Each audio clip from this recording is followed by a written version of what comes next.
Ka thënë Shafi'i, Allahu më shëroft, xhevahiri njeriut është në tre. Fshehja e varfërisë derisa njerëzit të mendojnë se për shkak të dinjitetit tënd ti je i pasur. E dyta është fshehja e zemërimit derisa njerëzit të mendojnë se ti je i kënaqur. E treta, fshehja e vështirësisë derisa njerëzit të mendojnë se ti je i begatuar. Këtë fjalë të Imam Shafiut ka përmendur Al-Baihaqi në Manaqib Shafi'i. Ashtu sikurse xhevahiri është diçka e shtrenjtë dhe me vlerë, po ashtu edhe e rrallë, ashtu edhe njeriu posedon xhevahire në veten e tij. Pra që domethënë e bëjnë të çmuar ato, dhe ato janë, kush janë të çmuar, ato janë vlerat e tij, vlerat e njeriu. Xhevahiret kërkojnë përpjekje për të gjetur, po ashtu edhe xhevahiret e njeriu kërkojnë përpjekje për të fituar. Pra ashtu sikurse xhevahiret, gurët e çmuar, ari, argjendi kërkojnë përpjekje në përgërmime për të gjetur atje më radh, po ashtu edhe xhevahiret e njeriu që janë vlerat e njeriu kërkojnë përpjekje për të fituar. Dhe xhevahiri vërtet nuk është pasuria që njeriu posedon në xhepin e tij, por se është pasuria e shpirtit, është dinjiteti që nuk e lejon që ai të uli veten e tij para askujt përveç Allahut. Pra besimtari nuk e ul veten e tij para të tjerëve, nuk e shet krenarinë e tij, por se e ul veten e tij për ulë vetëm përpara Allahut subhanahu wa taala. Xhevahiret, gurët e çmuara, ato senet me vlerë mbahen të fshehura dhe të mbrojtura mirë. Kështu është edhe shembulli i xhevahireve në shpirtin e njeriut. Ato duhen mbajtur të fshehura në mënyrë që të mbrohen, pra në mënyrë që të ketë një mbrojtje totale për këto vlera të mëdha. Prandaj njerëz të tillë që zëtojnë këto xhevahire janë njerëz të pakët dhe me dinjitet. Ashtu sikurse thesar, xhevahiret janë të pakta, edhe këto njerëz që posedojnë këto xhevahiret e shpirtit që kanë dinjitet janë të pakët. Pra këto njerëz me dinjitet, të cilët posedojnë forcë të madhe në veten e tyre, janë njerëz të respektuar si nga njerëzit po ashtu janë të dashur të krijuesit tek Allah subhanahu wa taala. Pra Shafi rahimahullah përmend tre xhevahire tek njeriu. E para, e tham pra, tek fjala e tij, pra e para është fshehja e varfërisë derisa njerëzit të mendojnë se për shkak të dinjitetit të tij, për shkak të dinjitetit tënd ti je i pasur. Ndodh pra që njeriu e fsheh varfërinë e tij, pra është i varfër dhe e fsheh varfërinë e tij, nuk e shfaq atë tek tjerët. Pra edhe pse është i varfër, ai nuk duket tek sytë e njerëzve sikur është i varfër. Ai mundohet të vishet me ato rroba që ka, por se qëndron i pastër, në mënyrë që njerëzit mendojnë që ky është i pasur, nuk është i varfër.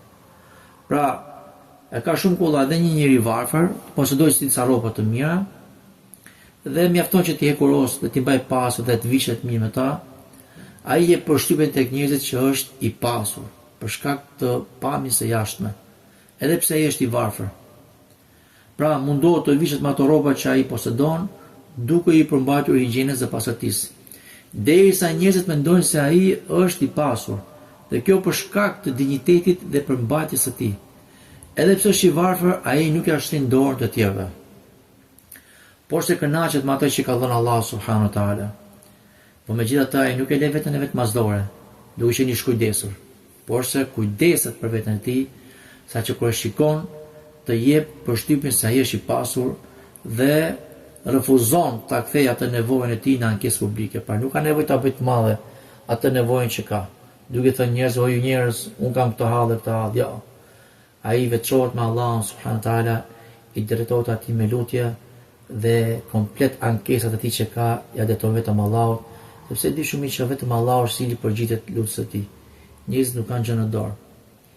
Pra fshehja e varfërisë buron nga një zemër që është e mbushur plot me atë kënaqësi që i ka dhënë Allahu. Pra ky njeri e di se furnizimi është në duart e Allahut dhe prandaj ankesën dhe kërkesën ja deton vetëm atij dhe jo krijesave.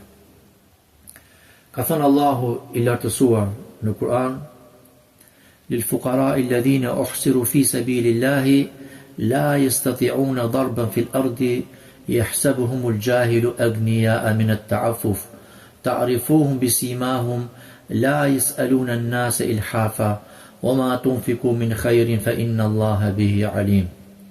Kuptimi i ajetit: të varfërve u takon lëmosha, atyre të cilët janë të kufizuar në rrugën e Allahut dhe nuk munden që të lëvizin në tokë.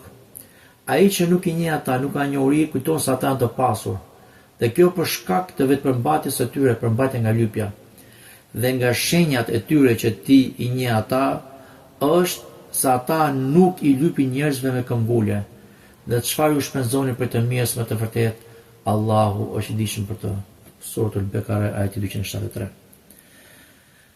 Po ashtu ka ardhur një transmetim ku i dërguari Allahut sallallahu alaihi wasallam ka thënë: izhad fi dunya yuhibbuk Allah wa izhad fi ma aidi an-nas yuhibbuka an-nas. Këtë hadith e ka përmend Sheikh Al-Albani Sahih al-Jami. Thotë i dërguari Allahut sallallahu alaihi wasallam: mos e kërko çfarë është në dynja që të doj Allahu, pra mos kërko dynja që të doj Allahu, dhe mos kërko çfarë është në duart e njerëzve që të duan njerëzit. O robi Allahut, edhe nëse je sprovuar me varfëri, përsëri mbaj veten. Mos e çaj radhin njerëzve, por se çaj radhin tënd Zotit të botrave, Zotit të njerëzve. Se do t'i dënshtrojë Allahu krijesat dhe do të përgjigjen aty ku nuk ta pret mendja.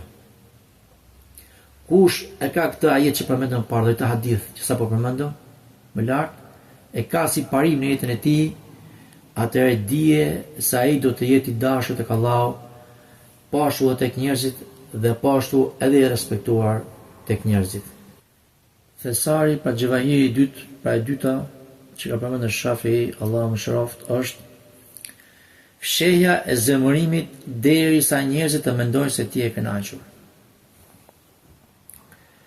Pra, ndodh që njeriu është i zemëruar, është i nervikosur, është i nxehur dhe duhet që besimtari ta pengojë veten e tij, mos ta shfaqë të zemërim. Dhe kjo është një vlerë mjaft e madhe, dhe duke qenë se besimtari mban veten e tij, atëherë njerëzit mendojnë se ky nuk është i zemëruar, por është i kënaqur. Dhe kjo është një nga xhevahirat që posëdon njeriu. Njeriu me karakter dhe moral të lartë e kontrollon veten, po ashtu i kontrollon edhe momentet e hidhërimit dhe të zemërimit. Ai nuk shpërthen me fjalë të rënda, veprime të ngutshme apo akmarrje, por e zotëron veten e tij dhe shfaq një pamje të qetë, që është me vetëpërmbajtje, me tolerancë, saqë të tjerët të mendojnë se ai është plotësisht i kënaqur dhe i qetë. Ka thënë Allahu lartësuar në Kur'an: الذين ينفقون في السراء والضراء والقاذمين الغيظ والعافين عن الناس والله يحب المحسنين. Ata të cilët shpenzojnë në mirëqenie dhe vështirësi, që përmbahen nga zemërimi dhe i falen njerëzit, la Allahu i do bamirësit. Sura Ali Imran ayat 134. Po ashtu ka thënë dërguari Allahut sallallahu alaihi wasallam: من كذب غيظا وهو قادر على أن ينفذه دعاه الله سبحانه على رؤوس الخلائق يوم القيامة حتى يخيره من الحور العين ما شاء. Thot i dërguari Allahut sallallahu alaihi wasallam: kush e përmban zemërimin dhe ai ka mundësi që ta zbatoj këtë zemërim, pra ta vejë në zbatim, Allahu i madhëruar do ta tharras atë në krye para të gjithë krijesave ditën e gjykimit, derisa ai të zgjedh prej hyryve të xhenetit çfarë dëshiron. Këtë hadith e ka përmendur Sheikh Al-Albani në Sahih Targhib. Ai i cili është i nxehur, i zemëruar dhe nuk e nxjerr atë, por se përmban brenda vetes duke qenë se ka mundësinë për ta shfryrë këtë zemërim dhe po ashtu e ka forcën për të hakmarrë për veten e tij, këtë person e thërret Allahu në ditën e gjykimit para të gjithë krijesave për ta shpërbyer, duke e futur atë në xhenet dhe të zgjedh prej hyrive të xhenetit, që janë gratë sy mëdha, sy zeza të bardha, që e zeza dhe e bardha e sytë të tyre shumë e shnishme, sa që bën një kontrast shumë të fortë.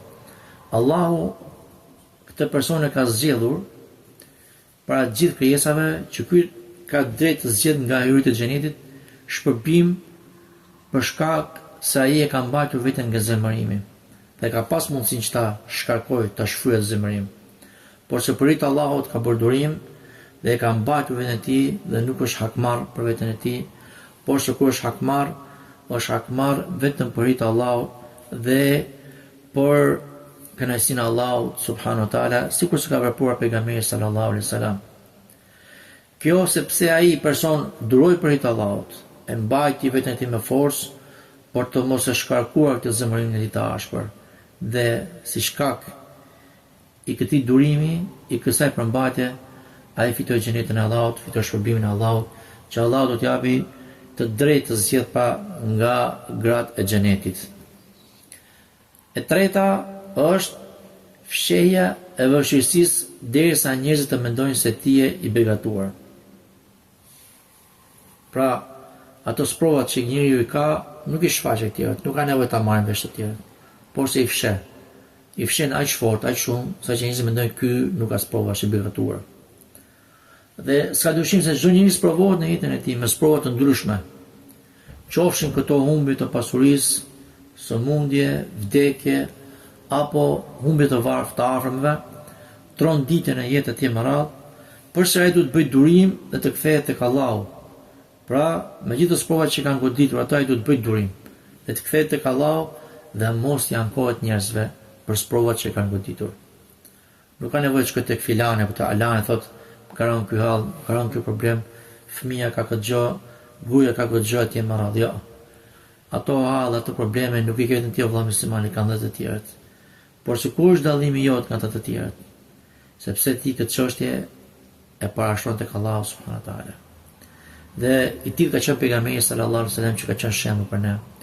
Sigurisht ka një transmetim nga Anas radhiyallahu anhu që tregon se i dërguari i Allahut sallallahu alaihi wasallam hyri tek biri i tij, që ka qenë i vogël, fëmijë i vogël, Ibrahimi, ndërkohë që ai po jepte shpirtin e tij, po jepte jetën, po jepte shpirt po vdiste. Dhe dy syt të dërguarit të Allahut sallallahu alaihi wasallam filluan të rridhin lot. Abdurrahman ibn Auf, një nga shokët e tij, i tha, edhe ti o dërguari i Allahut, pra ti po çan? Ai pejgamberi sallallahu alaihi wasallam tha, o Ibn Auf, kjo është një mëshirë, dhe më pas ai pasarte me një fjalë tjetër. Pra pejgamberi sallallahu alaihi wasallam shtoi një fjalë tjetër dhe tha, me të vërtet syri loton, zemra mërzitet, dhe ne nuk themi vetëm sa të që kënaq Zotin ton, dhe ne me ndarjen tënde o Ibrahim jemi të mërzitur. Këtë hadith e përmend Imam Buhari në Sahihun e tij. Pejgamberi sallallahu alaihi wasallam i lutuan syt nga mëshira për birin e tij, dhe ai u mërzit shumë për ndarjen e tij. Por se ai nuk ju anku askujt përveç Allahut. Dhe nuk vajtoi sikur se vajtojnë ignorantët, duke thënë pse ma morë fëmin, apo pse më ramu kjo sprov, apo etj më radhë nga fjalë të ndryshme që janë kundërshtim me moralin islam. Pra duhet që njëri të kënaqet me atë që ka dhënë Allahu. I dërguari i Allahut nuk vepri kështu. Ai qajti, sepse kjo e qajt me mëshirë, ama nuk foli vetëm sa ato që u kënaq Allahu. Pra nuk veproi sikur se veprojnë ignorantët. Dhe nuk tha vetëm sa ato fjalë që kënaqin Allahun, dhe bëri durim duke e përmbajtur veten e tij.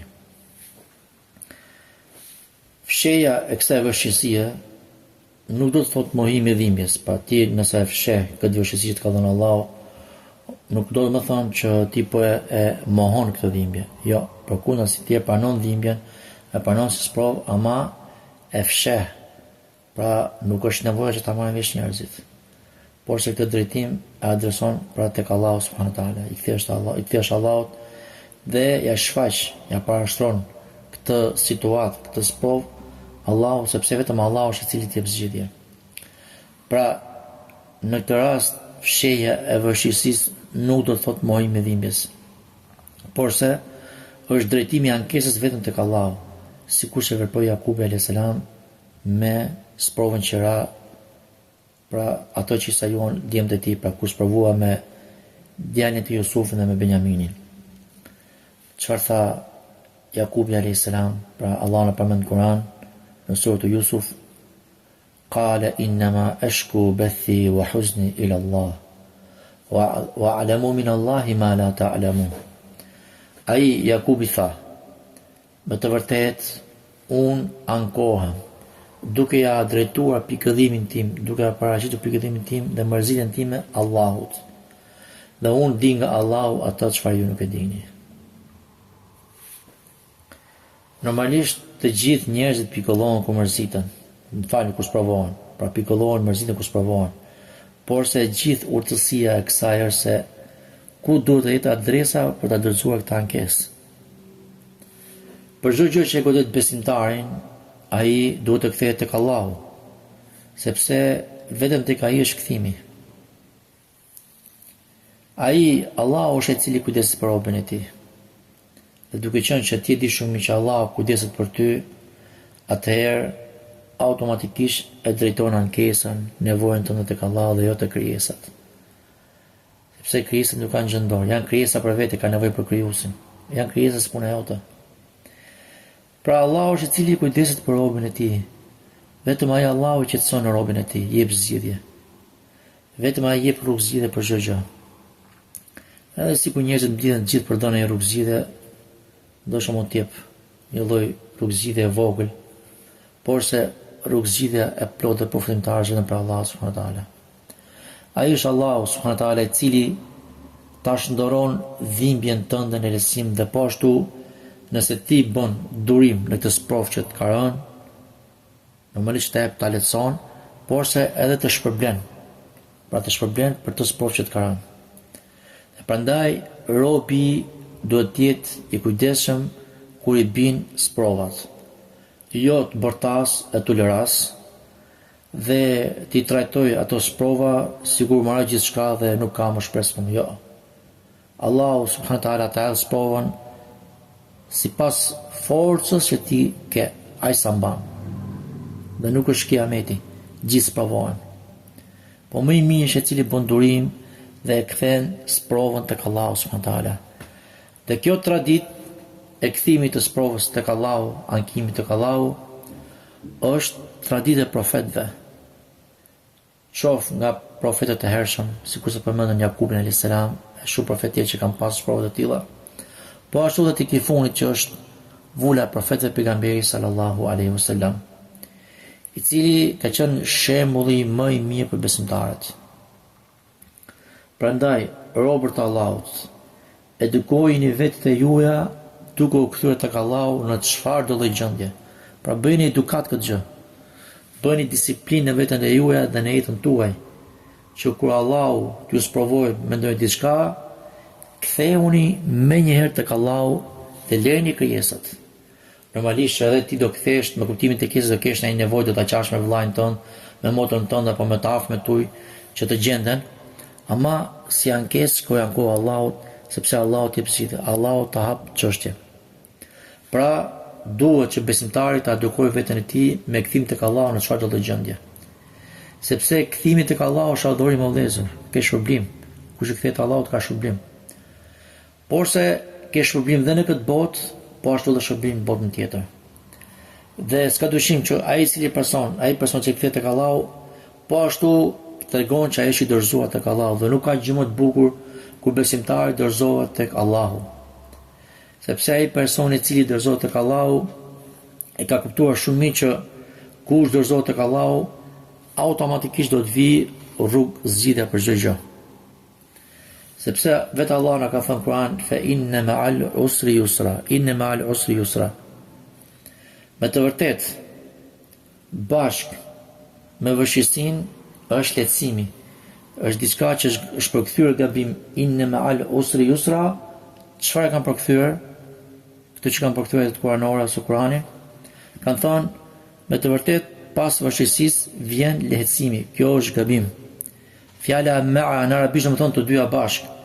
Pra, kur Allahu subhanahu wa taala ta edh sprovën, inna ma'al usri yusra, kur ta edh sprovën, bashkë me sprovën është edhe el yusra, pra lehtësimi. Dhe akoma më e bukur kjo bëhet kur personi e kthen këtë sprovë tek Allahu subhanahu wa taala që s'ka dyshim do ketë zgjidhje pra për të lloj sprove.